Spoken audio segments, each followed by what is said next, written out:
Get these other builds out of here. No one wants to see them. What's up? I'm Kocho. I finished last season in Diamond 1. Master before that. I've been looking at what other high elo Katarina players have been building, and I'm here to tell you what the best builds are. Timestamps in the description if you want to skip around. Here is your default best build. It's boring and not very exciting, but you should be building full AP in most of your games. Like 90-80% of your games should just be Nashor into Rocket Belt with a standard Electrocute or Conqueror page. Start Dark Seal with refillable, build AP or boots, whatever you have gold for. Seal Wand Tome lets you one-shot waves with 2 daggers. Boots helps you roam around faster. You generally want to avoid building daggers, but recurve bow is fine if you want damage. Usually I'll upgrade my boots before buying recurve bow or finishing Nashor, but either way is fine. Whatever makes sense for the match you're playing in and how much gold you have when you reset. When building Rocket Belt, get Blasting Wand and Amp Tome before Alternator, if you have the choice. Sometimes you don't have room or you have a weird amount of gold. It's fine, not a big deal. From there you can build Zhonya's, Shadow Flame, Rabadon's, or Void Staff. Zhonya's gives you some armor and has the best active in the game, perfect for team fighting. Shadow Flame is good damage if they are not building magic resist, also gives some health. Rabadon's is higher damage but can be awkward to build because it is more expensive and the build path sucks. Void Staff is good if the enemy starts building MR. You can build these in any order, but usually you want to pick up Zhonya's sooner than later. This is your default best build. For runes, here are your options: Electrocute or Conqueror.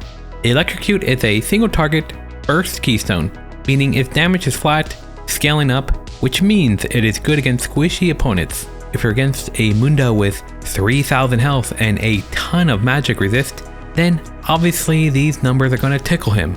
But throw in a Jhin with 1800 health and you ignite him, then suddenly these numbers are looking pretty good. So just apply that to the entire enemy team, and if they have 3, 4, 5 squishies, that's when Electrocute is best. If they only have maybe 1 or 2 squishies, you probably don't want to take Electrocute. So you might think Conqueror is just the opposite of Electrocute. Electrocute is single target, Conqueror can hit everyone, Electrocute is burst, Conqueror for longer fights, Electrocute against squishies, Conqueror against bulkier teams. And that's true, but Conqueror also does other stuff. You can take Conqueror every game if you want to. It's great in skirmishes, it's great in team fights, and it makes you a little bit more bulky because of the healing. And depending on your matchup, it might give you more kill pressure in lane. With either rune, you can switch Relentless to Treasure Hunter. I usually like the extra movement speed over some gold, but that's up to you. You could completely switch your secondary tree to Resolve, second wind against opponents with a lot of poke, or bone plating against champs with no ranged attacks.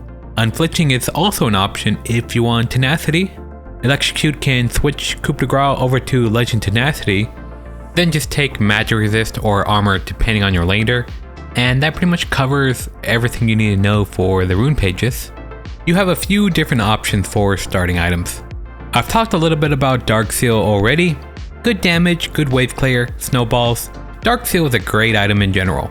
Other starting items require you to know what you're getting into. You can start Longsword with Conqueror to be aggressive and look for solo kills, but be careful. It's easy to get ganked or take a bad trade when playing like this. You can sell the AD item later on, not an issue. Try out Doran Shield in matchups the second time around if you think their poke is too much to deal with. Maybe someone like Lux. Take whatever works in your elo and for your playstyle. If you think you're a mechanical god, but you suck at farming, maybe you don't want a Doran Shield against Lux. But if you are a higher rank and that Lux is going to stand back more, or maybe she has a ganking jungler, then suddenly Doran Shield or Dark Seal might not be looking too bad. Just depends. And by the way, if you're enjoying the video so far, consider subscribing. Thanks. Katarina's second build is Riftmaker. The difference between Rocket Belt and Riftmaker is that Rocket Belt gives you Magic Pen and Riftmaker gives you true damage after 3 seconds along with some healing. So Rocket Belt for bursting squishy champs and Riftmaker for longer fights against bulkier teams. Pretty much everything applies to Riftmaker the same as Rocket Belt. You know the build already. except for a few things. Don't take Electrocute when planning to build Riftmaker. Riftmaker and Conqueror want a lot of the same thing. Replace Shadowflame with Demonic. Since you're taking Conqueror and Riftmaker for a bulkier team, building an anti-health item just makes sense. With Demonic, you can stack your Riftmaker with 1 instance of damage. Normally you'd have to hit him again, but look at this. Stacks with 1 Q. And it's a long time. Pretty good, right? For runes, you can take anything we've talked about already, but you can also take Overgrowth and Conditioning to be more bulky in the mid game. In my last build video, a lot of builds were actually pretty darn good. That's not really the case anymore. A lot of these builds have been changed or nerfed, and I find myself just wanting to go AP every game. Yeah, you can build some of this stuff and do fine. I find myself wishing I'd just gone normal AP instead. I'll explain more. It sounds kind of stupid, but before, when your team locked in full AP, you get to go, hell yeah, I get to build AD this game. I'll have a strong laning phase, much more kill pressure, but after the nerfs and the durability update, it's more difficult to kill your laner. And your AD so you scale worse. So yeah, that's not too fun. Tank items are okay on Cat in some games, especially if the opponent lacks % health damage, but you could just go AP. I don't get Ravenous Hydra on Katarina. The item doesn't unlock fast wave clear like a Zed. It's just a bunch of AD, and the passive doesn't do anything on one target. It makes killing people weird. The item is getting nerfed as well. Even in an AD build, I'd rather get Bork or Sunder before Ravenous. Some other actual buildable options. Lichbane and Medjay gives you movement speed and is great for snowballing. Stacks nicely with Relentless Hunter. You can go Lichbane in place of a Nashor in a game that is going well early on. Hell, you can even just build Rocket Belt first, then get Nashor second, or even third if you want Zhonya second. Sorks are really damn good. Plated Steel Caps or Merc Treads need to be broken in your match for you to take them. A lot of the time you can just take Tenacity in your runes rather than building Merc Treads. Seeker's Arm Guard against Serrated Dirk is pretty good.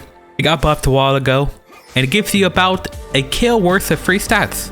His item takes your armor away and makes it hard to lane, so you build some armor and make it easier to lane. Makes sense, right?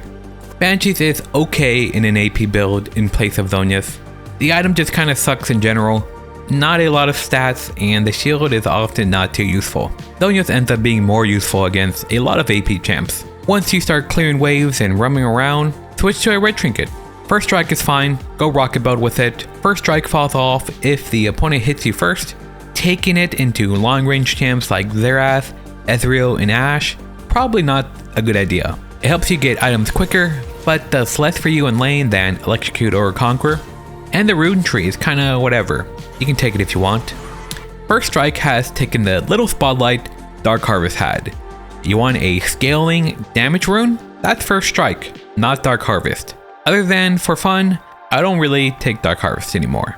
Absolute Focus and Gathering Storm secondary is a lot of damage and scaling. Having a weaker early game in League of Legends kinda sucks. You might have to take a fight and maybe it doesn't go so well because of your rune choices. Not a page I take too often anymore, but I thought I'd throw it in here.